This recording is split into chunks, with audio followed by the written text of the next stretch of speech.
Hello everyone, जय हिंद। आज है 10 अप्रैल और हम लोग पढ़ेंगे 10 अप्रैल से बनने वाले सभी इंपॉर्टेंट करंट अफेयर। तो पिछले क्लास में हमने देखा था कि भारतीय नौसेना में शामिल तीसरी परमाणु संचालित पनडुब्बी जो है आईएनएस अरिदमन है। सेल का अध्यक्ष और प्रबंध निदेशक जो है किसे नियुक्त किया गया? तो कृष्ण कुमार सिंह को। चांद की कक्षा में जाने वाली पहली महिला कौन बनी? Christina Koch. एकीकृत भूमि रिकॉर्ड प्रबंधन और पंजीकरण के लिए भू भारती पोर्टल किस राज्य सरकार के द्वारा लॉन्च किया गया? तो ये तेलंगाना सरकार के द्वारा किया गया है। श्रीलंका की अर्थव्यवस्था को बढ़ावा देने के लिए विश्व बैंक ने नई पंचवर्षीय साझेदारी शुरू की है। सैफ अंडर 20 चैंपियनशिप 2026 का खिताब बांग्लादेश ने अपने नाम कर लिया। और नई दिल्ली जो है वहां पर माटी नाइन नामक पूर्वांचल महोत्सव आयोजित किया गया।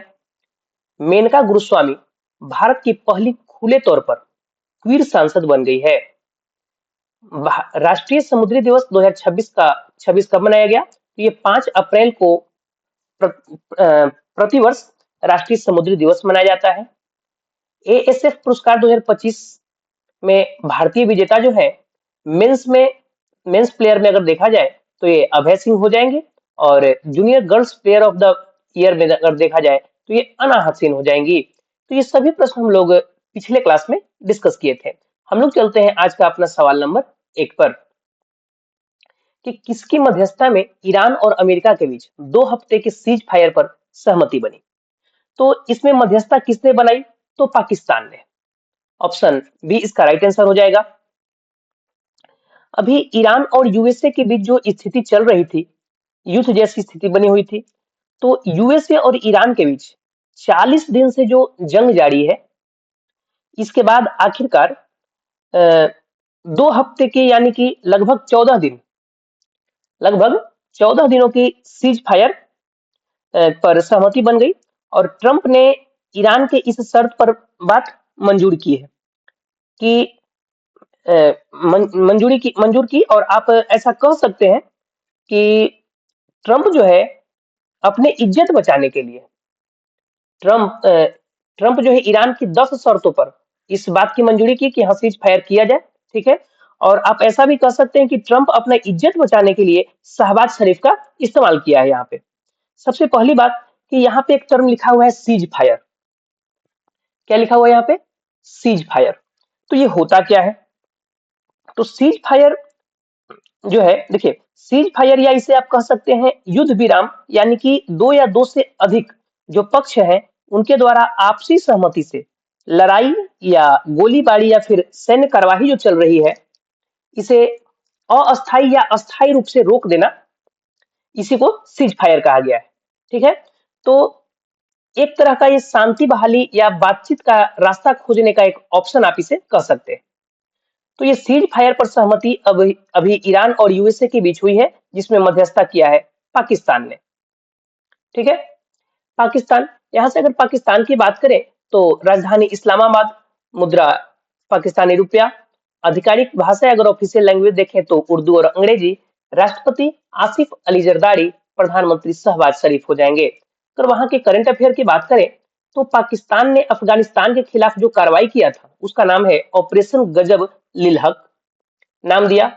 भारत और पाकिस्तान के बीच काउंसलर समझौते के तहत कैदियों की लिस्ट का आदान प्रदान किया गया है। ठीक है।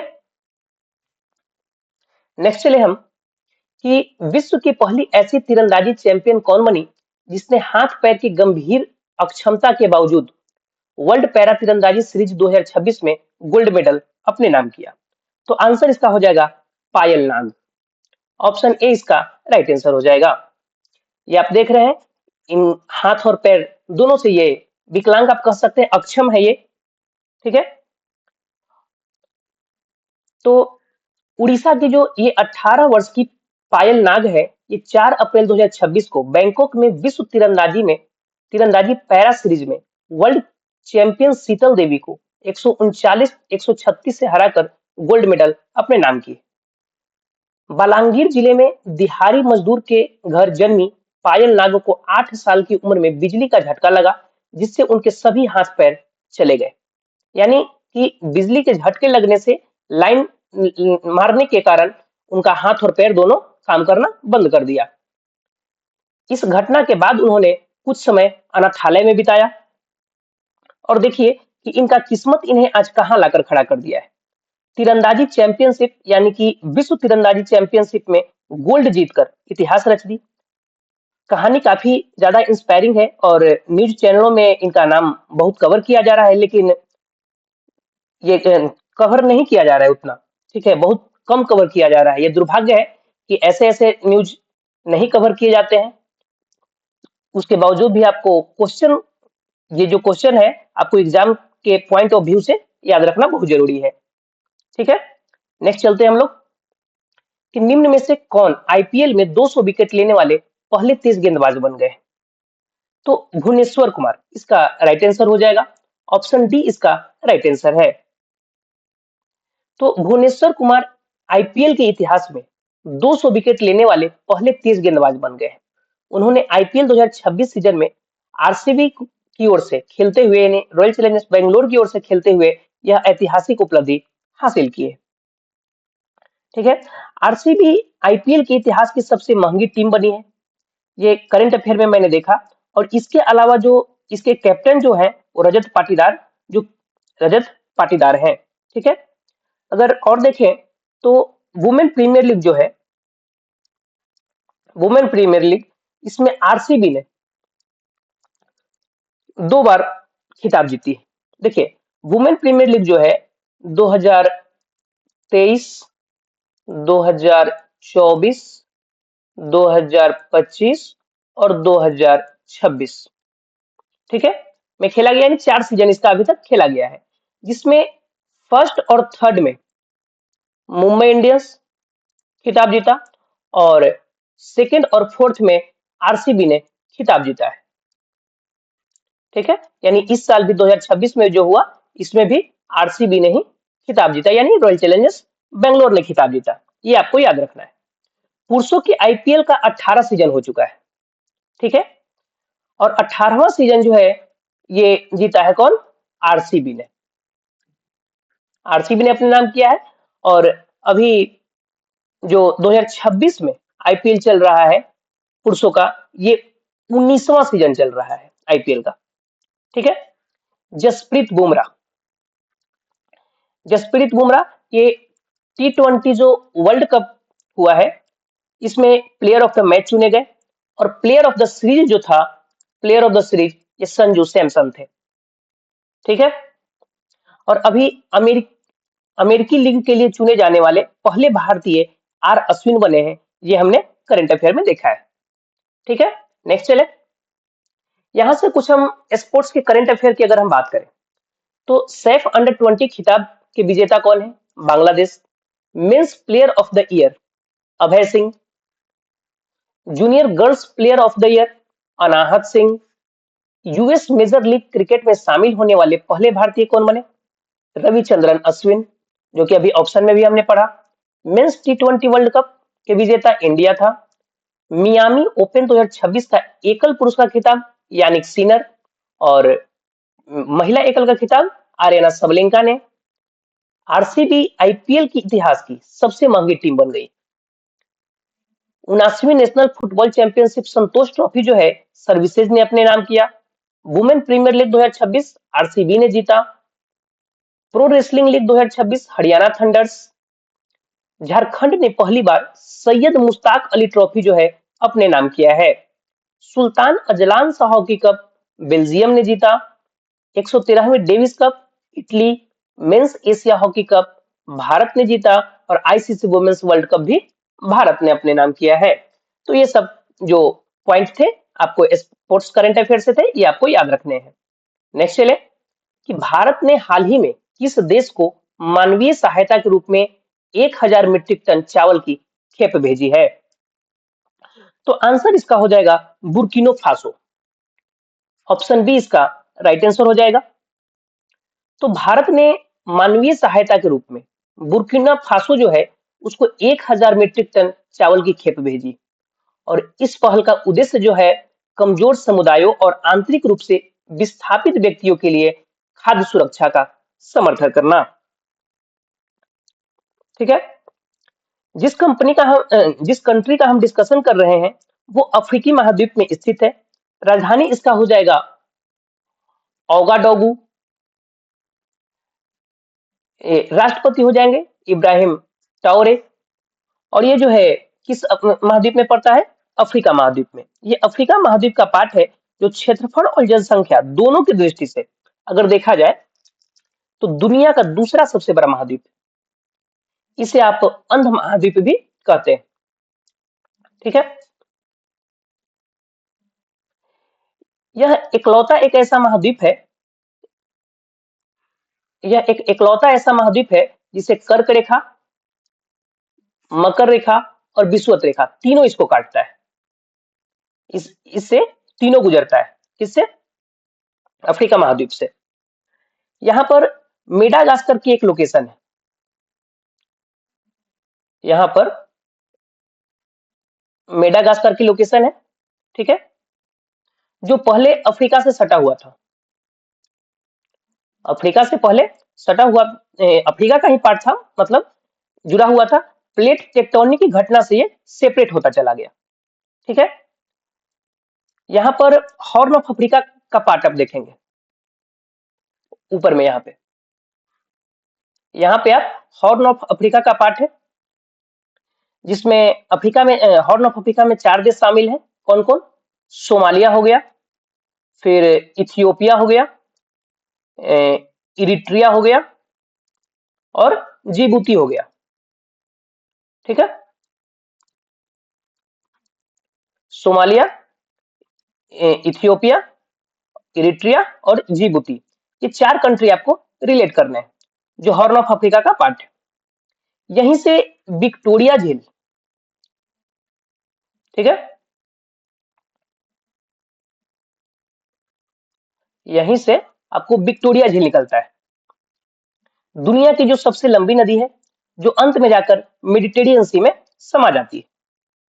तो ये सब फैक्ट आपको याद रखना है। नेक्स्ट चले कि विश्व व्यापार संगठन यानी वर्ल्ड ट्रेड ऑर्गेनाइजेशन जो है उसका 14वां मंत्री स्तरीय सम्मेलन कहां आयोजित किया गया? तो ये भी हाल ही में कैमरून याउंडे, कहां? कैमरून याउंडे में आयोजित किया गया 26 से 30 मार्च तक। कब? 26 से 30 मार्च तक इसका आयोजन किया गया है। इसकी अध्यक्षता व्यापार मंत्री जो है ल्यूक मैगलोइरे मबरगा अट्टागाना ने की थी। इसकी अध्यक्षता कौन किए थे? देखिए, इसके अध्यक्षता किए थे व्यापार मंत्री ल्यूक मैगलोइरे मबरगा अंटा गाना। ठीक है, इस सम्मेलन में डब्ल्यूटीओ सुधारों, कृषि वार्ताओं, डिजिटल व्यापार और मछली पकड़ने की सब्सिडी पर चर्चा करने के लिए मंत्री एक साथ आए थे, यानी मंत्रियों की बैठक हुई थी। डब्ल्यूटीओ की अगर हम बात करें तो इसका फॉर्मेशन ईयर 1 जनवरी 1995, मुख्यालय जेनेवा स्विट्जरलैंड में। इसके अध्यक्ष नगुंजी ओकोंजो इवेला है और इसका फुल फॉर्म हो जाएगा वर्ल्ड ट्रेड ऑर्गेनाइजेशन। ठीक है, ये इसकी पहली महिला अध्यक्ष है। ये जो नगुंजी ओकोंजो इवेला जो है, ये इसकी पहली महिला अध्यक्ष है जो नाइजीरिया से बिलोंग करती है। ठीक है, अगर हम यहां से ऑप्शन की बात करें तो नई दिल्ली, यहाँ पे इंटरनेशनल सोलर अलायंस का आयोजन किया गया। फिर 11वें नंबर का जो रैसीना डायलॉग है, ये भी दिल्ली में आयोजित किया गया। इसके अलावा दावोस स्विट्जरलैंड, दावोस स्विट्जरलैंड में इस साल का 56वें नंबर का जो वर्ल्ड इकोनॉमिक फोरम यानी वर्ल्ड इकोनॉमिक फोरम जो है उसका आयोजन किया गया। और 2022 का, कब का? 2022 का जो फीफा मेंस वर्ल्ड कप था, ये कतर दोहा में आयोजित किया गया था। अब 4 साल के गैप के बाद 2026 में इसका आयोजन होगा। कहां पे? तो इसका आयोजन 2026 में कर रहा है कौन कौन? यूएसए, मैक्सिको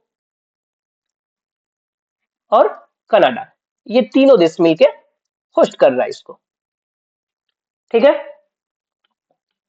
यहाँ से अगर हम कुछ इवेंट और समिट की बात करें तो 52वां वार्षिक G7 शिखर सम्मेलन 2026 फ्रांस में, और इस साल का G20 समिट अमेरिका होस्ट करेगा।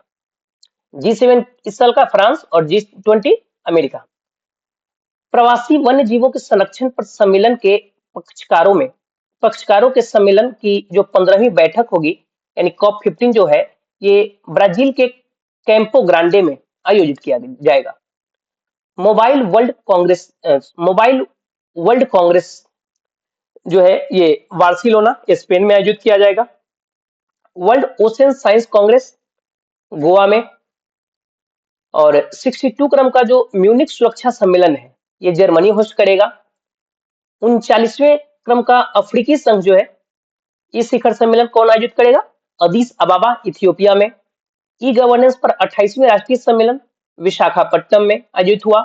भारत अंतर्राष्ट्रीय चावल सम्मेलन न्यू दिल्ली। विश्व सागौन सम्मेलन कोच्चि केरल में। एससीओ 2025 का जो समिट है चाइना ने होस्ट किया। 28वें यूनिवर्सल पोस्टल कांग्रेस यूएई ने। विश्व बैडमिंटन चैंपियनशिप भारत होस्ट करेगा, और दूसरे बीमस्टेक बंदरगाह सम्मेलन का उद्घाटन विशाखापट्टनम आंध्र प्रदेश में आयोजित किया जाएगा। ठीक है, नेक्स्ट चले। हाल ही में वियतनाम के राष्ट्रपति के रूप में किसे नियुक्त किया गया? ठीक है, तो ये अभी हाल ही में, तो देखिए अभी हाल ही में वियतनाम के राष्ट्रपति के रूप में तो लाम को नियुक्त किया गया है। किसे? तो लाम। ऑप्शन ए इसका राइट आंसर हो जाएगा। इमेज में आप देख रहे हैं तो लाम को। तो रिसेंटली ये वियतनाम के राष्ट्रपति चुन लिए गए हैं। वे कम्युनिस्ट पार्टी के महासचिव भी हैं। राष्ट्रीय सभा में उन्हें सर्वसम्मति से, यानी पूर्ण बहुमत से, वहां 495 वोट है और 495 वोट इन्हीं के पक्ष में पड़े, यानी पूर्ण बहुमत से इन्हें समर्थन प्राप्त है और इनको राष्ट्रपति बनाया गया है।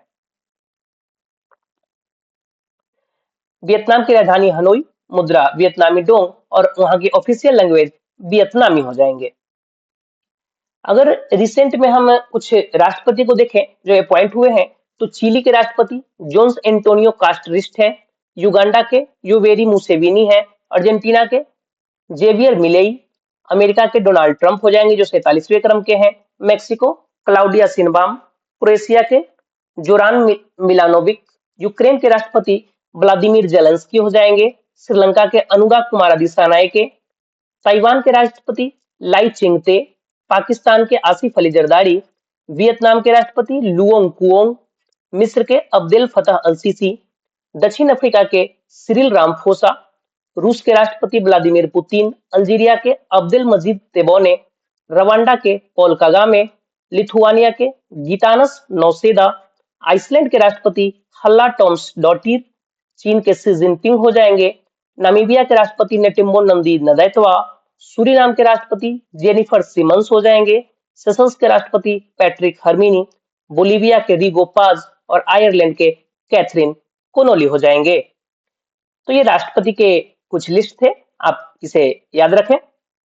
नेक्स्ट चले हम लोग क्वेश्चन नंबर 7 कि G7 की अध्यक्षता में 2026 में फ्रांस ने किस शहर में वन हेल्थ समिट की मेजबानी की थी? तो फ्रांस इस साल G7 समिट होस्ट कर रहा है, ये तो हमने देख लिया था। लेकिन फ्रांस के किस शहर में? तो फ्रांस के लियोन शहर में। कहा? लियोन शहर। फ्रांस के लियोन शहर में वन हेल्थ समिट का आयोजन रिसेंटली किया गया था। 7 अप्रैल 2026 को वर्ल्ड हेल्थ डे के मौके पर इसका आयोजन किया गया। ठीक है, इस सम्मेलन में मानव, पशु, पादप और पारिस्थितिकी तंत्र के स्वास्थ्य को एकीकृत करते हुए वन हेल्थ दृष्टिकोण को बढ़ावा दिया गया। इस शिखर सम्मेलन का जो उद्देश्य है, विज्ञान आधारित और समन्वित वैश्विक स्वास्थ्य नीतियों को आगे बढ़ाना। ठीक है, अब यदि अब बात की जाए G7 की, G7 यानी कि ग्रुप ऑफ 7, ये एक ऐसा संगठन है जो कि 7 देशों का समूह है। ये 7 देशों को याद रखने का ट्रिक मैं आप लोग को बता देता हूं। ये बहुत ईजी है। जैसे कि ग्लोबल में आप 7 महाद्वीपों को पढ़ते हैं। ठीक है, तो ये हो गया आपका नॉर्थ अमेरिका, ये हो गया आपका साउथ अमेरिका, ठीक है, उसके बाद ये हो गया आपका अफ्रीका, ये हो गया आपका यूरोप, यूरोप हो गया आपका, ठीक है। एक मिनट।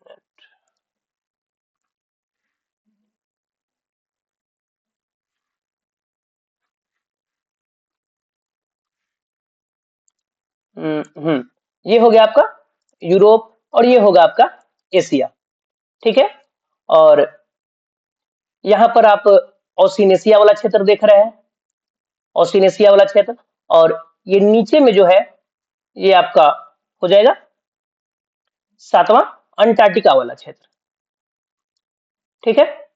लेकिन यहाँ पर तो मानव का कोई बसेरा है नहीं अंटार्कटिका में, तो यहाँ कोई कंट्री नहीं है, तो ये तो सबसे पहले छट गया, अंटार्कटिका तो सबसे पहले छट गया।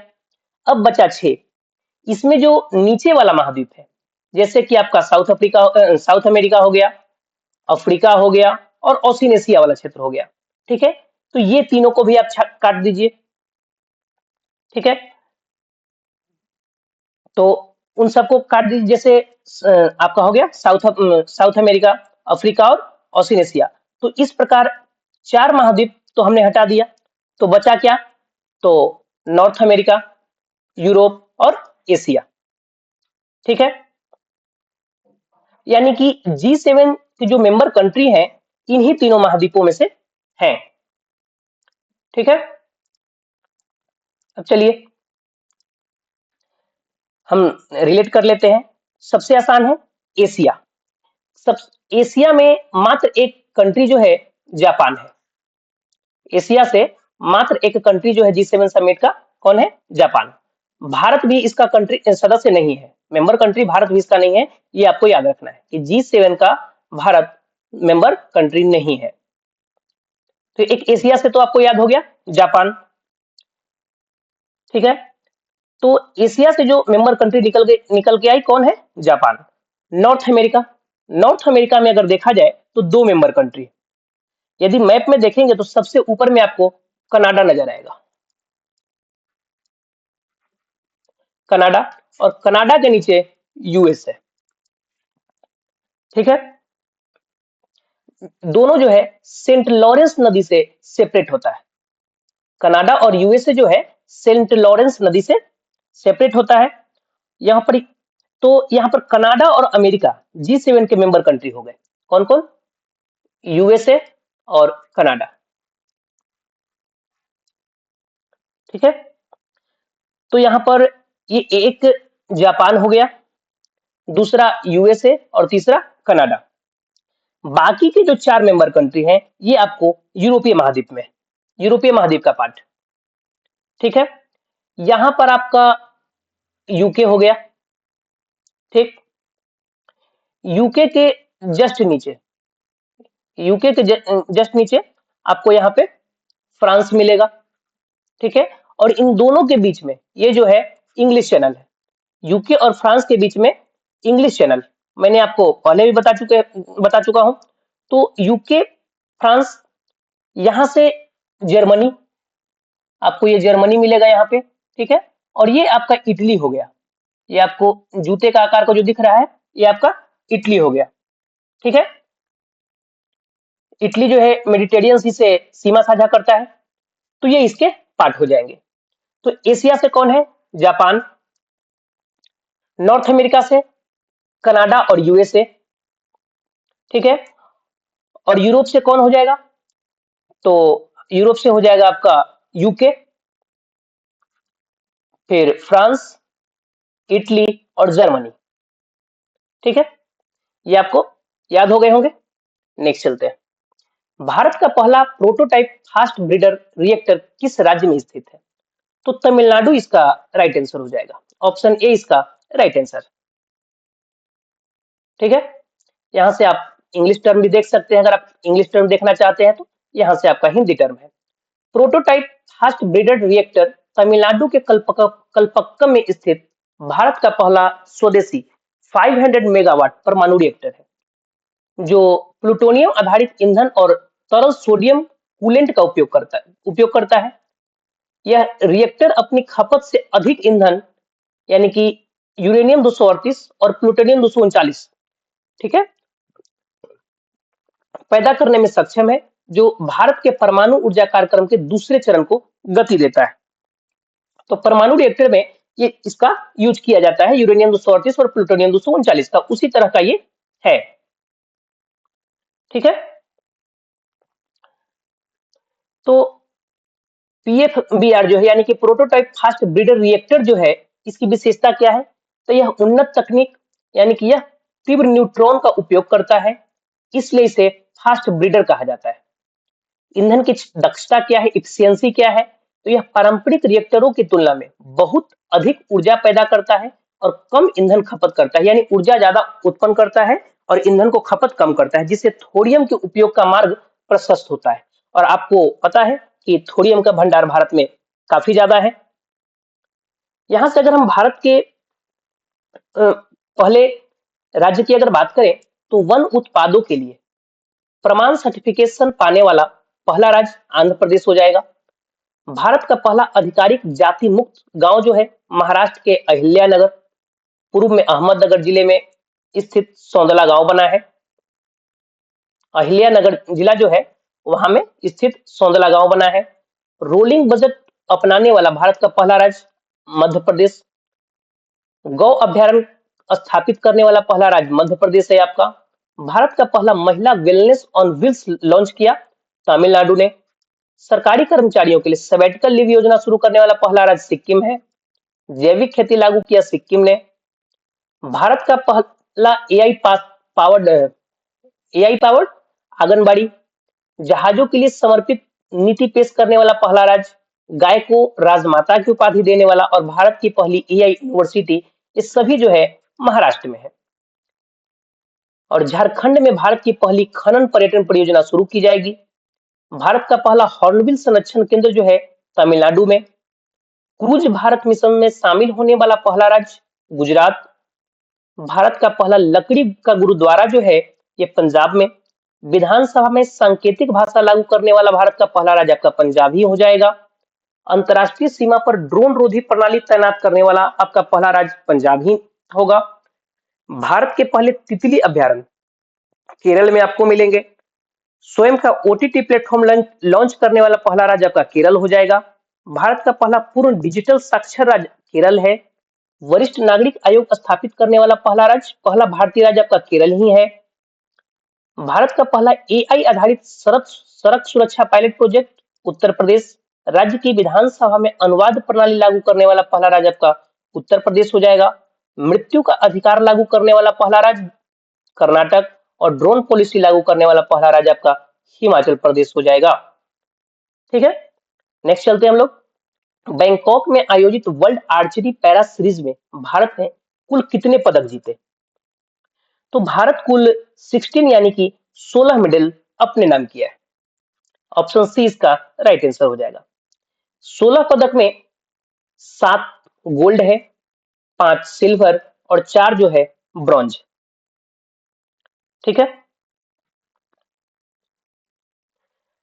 पायल नाग, जिसका डिस्कशन अभी हमने पीछे किया है कि पायल नाग ने महिला कंपाउंड इवेंट में शीतल देवी को हराकर स्वर्ण पदक जीता।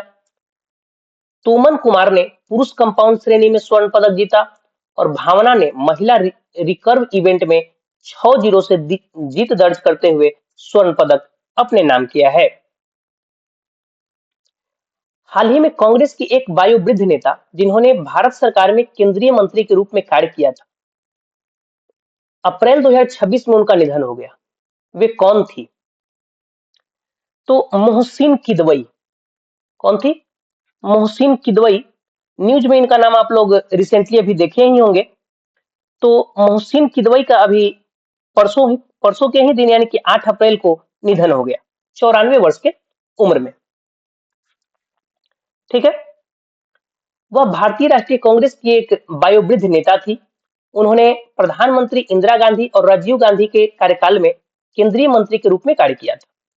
वह लोकसभा मेरठ और बाद में राज्यसभा छत्तीसगढ़ की सदस्य भी रही। उन्होंने स्वास्थ्य, ग्रामीण विकास, परिवहन और शहरी विकास जैसे महत्वपूर्ण मंत्रालयों की जिम्मेदारी भी संभाली थी। भारतीय राजनीति में उनका राजनीतिक सफर कई दशकों तक फैला रहा। ठीक है, पिछले क्लास में हमने आपसे प्रश्न पूछा था कि tides of time Bharat history through murals in parliament किसके द्वारा लिखा गया है? तो ये किसकी कृति है? सुधा मूर्ति की। ठीक है। दूसरा सवाल आपका है कि निम्न में से किसे अप्रैल 2026 में सूचना और प्रसारण मंत्रालय का सचिव नियुक्त किया गया है? तो इसका राइट आंसर हो जाएगा चंचल कुमार को। ठीक है। ये आपका आज का सवाल हुआ कि इंटरनेशनल बुकर प्राइज 2026 के लिए भारतीय मूल की किस लेखिका को शॉर्टलिस्ट किया गया? तो इसका जो भी राइट आंसर हो आप कमेंट बॉक्स में बताएं। और ये आपका दूसरा सवाल है कि स्कूल चले हम अभियान किस राज्य सरकार द्वारा शुरू किया गया है? इसका भी जो भी राइट आंसर हो आप कमेंट बॉक्स में बताएं। हम लोग मिलते हैं नेक्स्ट वीडियो में। धन्यवाद।